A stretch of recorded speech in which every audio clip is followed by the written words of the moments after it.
डालिए भगवान।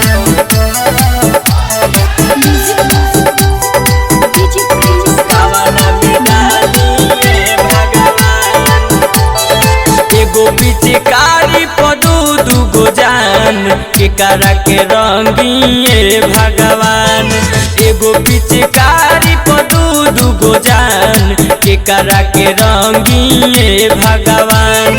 जुलिया तो हम पे मरले हो, पूजवा प्यार करले हो, संकट में बा पड़ल परान। एगो पिचकारी पदू दुगो जान कामना के रंगिए भगवान। एगो पिचकारी पदू दुगो जान कामना में डालिए भगवान। कामना में डालिए भगवान।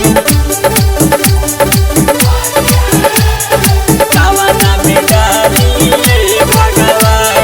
पहिले जुलिया संग में निहनी दिल लगाई हो, कजली पड़ल बिया पीछा हो रहल बयनियाई हो, हो रहल बयनियाई हो, हो रहल बयनियाई हो।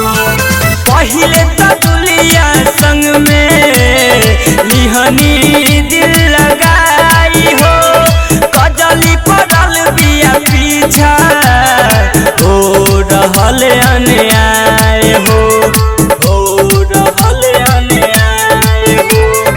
दुनो बुझतारी सदिल के दुकान कवना के रखिए भगवान।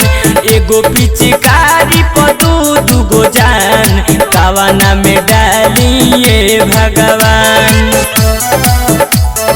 कवना में डालिए भगवान।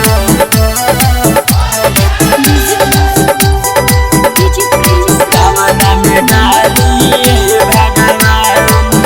केकरा के बनाई अपन केकरा से करी चाल हो, गलती से भइल गलती देवता कर दो समस्या के हल हो, कर दो समस्या के हल हो, कर दो समस्या के हल हो।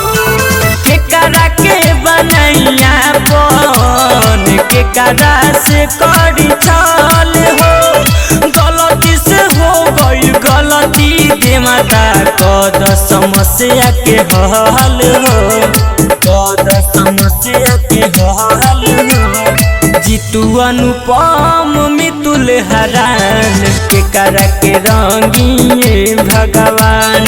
एगो पिचकारी पदू दुगो जान केकरा के रंगिए भगवान। जुलियो तो हम पे मरले हो, पूजवा प्यार करले हो, संकट में बा पड़ल परान।